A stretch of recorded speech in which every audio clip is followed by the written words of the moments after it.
kangani, another gala naman papunta tayo ngayon sa Busay Falls. Kaya ang sasaya ng mga taong ini, lalo na ito sa Sir Paulo. Kasi kung hindi niya pa nakita ang notes si Romer Barno, ay hindi pa siya makakasama. Kaya sobrang saya ng taong ini. Ayun sa sobrang saya namin, nag-twinning kami ng damit at ito pa. Mga wala pong ambag sa liguan. Una, dalawa, siyempre pangatlo. O diba mga kangani, kung sino pong walang ambag ay sila pang ma-excited. Ito nga pala yung kasama namin. Sila talaga ang nag-gaya. At ito naman, sobrang excited. Pagsakay nga namin ng tricycle mga kangani, nakita namin ang nanay ni Sir Paulo. Kaya hindi pala talaga siya nagpaalam, kaya tawang-tawa kami dyan. Ayun, habang kami ipaalis, palayo ng palayo, ang nanay niya, ayun, nakatitig pa din, nakatingin pa din talaga sa amin. Ayun mga kangani, hindi niya na kami mapigilan, hindi niya na kami mapababa. At ito pa, ang isang nanay din ang nagtalak-talak sa amin bago kami umalis. Nanay po yan ni Sir Saldi Ausa. Dinaanan na nga rin namin mga kangani si Sir Saldi kasi may space pa naman sa tricycle, pero siya yung mauupo sa unahan para pagpaakyatin ay matimbang at makaakyat ang tricycle natin. Ayun mga kangani, nagbiyahe na kami ng mga 45 minutes at madami pa kami dadaanan. Ito naman si Sir Pao, kapag palikuin panay banking. Ayun na nga mga kangani, nakarating kami dito sa bayan, dito sa Rotonda. Bumaba kami dito sa Inbal para bumili ng mga snacks. Syempre, yung dalawang nanlibre ang nag-akit ang bibili kasi wala naman talaga kaming mga pera.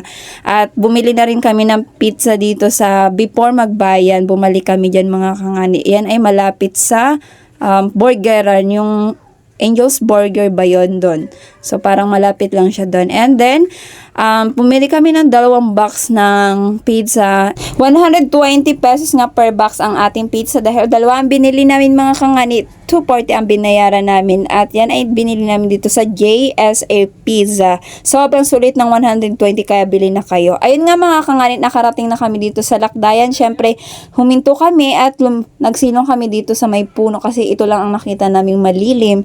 Kasi sobrang init talaga mga kangani. At nag-usap-usap na nga kami mga kangani na dapat kami ay magbitbit ng mga dalahin kasi wala kaming mga ambag. Kaya ayun, habang nag-aisip kami ng mga dalahin, nagpa-cute-cute muna ako. At ayun mga kangani, bumalik kami ng konti kasi doon nga kami sa unahan na tumigil kung saan malilim. At naglakad kami. Ipapakita ko sa inyo kung saan talaga dapat kayo bumaba kapag kayo ay pupunta ng Busay. Diyan mga kangani, meron kayong makikita na isang tower. Ayun. Yun talaga ang pinaka-landmark natin. Ayun mga kangani, pinagpatuloy lang namin ang paglalakad. Kung mapansin nyo, kaming mga walang ambag, nagdala talaga kami kasi yun na lang ang maitutulong namin sa galang ito. Pero nagdala din naman ang ating SK. Kung mapansin nyo, meron dyang bakod na kulay puti, tapos may dadaan yan sa gilid. Diyan kayo dadaan kapag kayo ay pupunta ng Busay Falls. Sa harap niyan, andun yung tower na sinasabi kong landmark. Yun lang ang hanapin nyo at yun ang palatandaan natin. Ayun nga mga kangani, nagpatuloy kami sa paglalakad at sobrang init. Tingnan nyo itong dalawang ito, sobrang init na nga. Mas mainit pa pala ang kanilang pag-iibigan dyan at naka-holding hands pa naman. Yung gusto mo lang namang maligo, diba? Ayun mga kangani, tuloy-tuloy lang kami sa paglakad, fast forward kasi sobrang init. Kung mapapansin nyo, ang inyong kangani ay parang pagod na sa kainitan. Pero bago ang lahat, nag-decide kami na gawin yung video ngayon na trending. Ito naman ang nangyari. Sino una? Ako, Beauty Queen! Okay.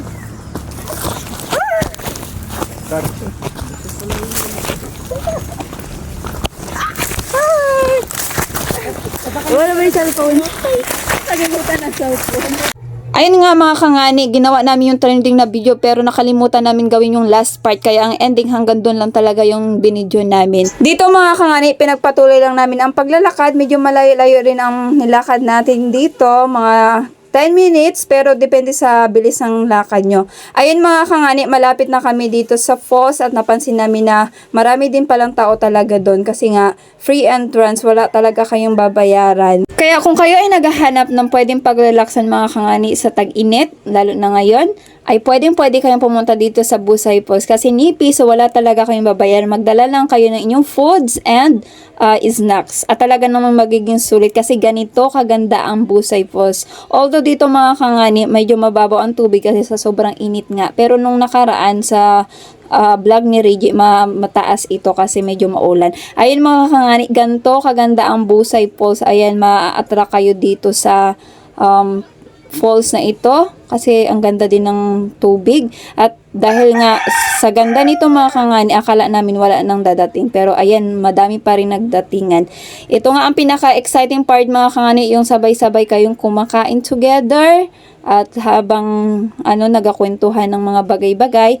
Ayun mga kangani, hindi mawala sa akin ang maghanap ng pipicturan at nakita ko ang batang ito. Pinicturean ko siya, syempre, pinashoutout ko na kayo mga kangani sa kanya. Panoorin nyo. Hello mga kangani! Madami ako pinicturean dyan mga kangani at hindi ko na din sila na-videohan yung iba. Pagkatapos nyan ay umuwi na kami kasi ngayon ay nature's double trip kami ngayon. After sa Busay Falls kami ay pupunta sa Paraiso de San Narciso. Kung mapansin nyo nga mga kangani, dito kami dumaan sa kabila kung saan tanaw natin ang Bicol. Fast forward mga kangani, papunta nga tayong Paraiso ngayon kaya atin ang bilisan. Pagkatapos nga yung gumayak, diretso na agad kami ng Paraiso at ito na naman ang ating mga kasama, ang mukha ng mga walang ambag. As usual, libre na naman tayo ngayon, pati entrance.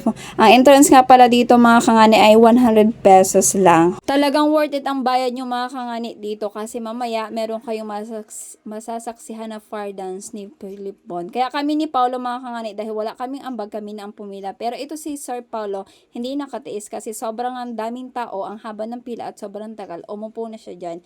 Kung mapansin nyo mga kangani, ang tagal naming nakatayo dyan kasi madami talagang nagpuntahan.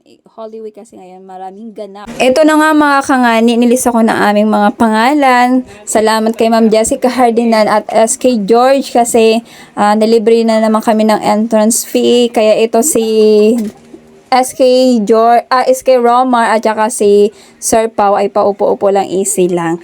At yun, binigyan na nga kami ng wristag. Tinakiran ko na ito si Sir Saldi kasi tinakiran niya din ako.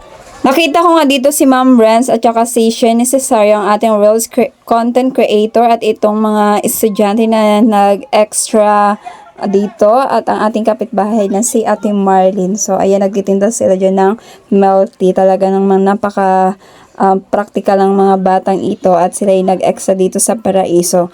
Ayun mga kangani, ito ang pinaka-exciting part, ang fire dance. Ito lang naman talaga ang aking pinuntahan dito kasi hindi naman ako mahilig mag-party. Pero syempre dahil libre na nga, sinamahan ko na din ang aking mga friend. At ito na ang ating fire dance. Saksihan yung mga kangani.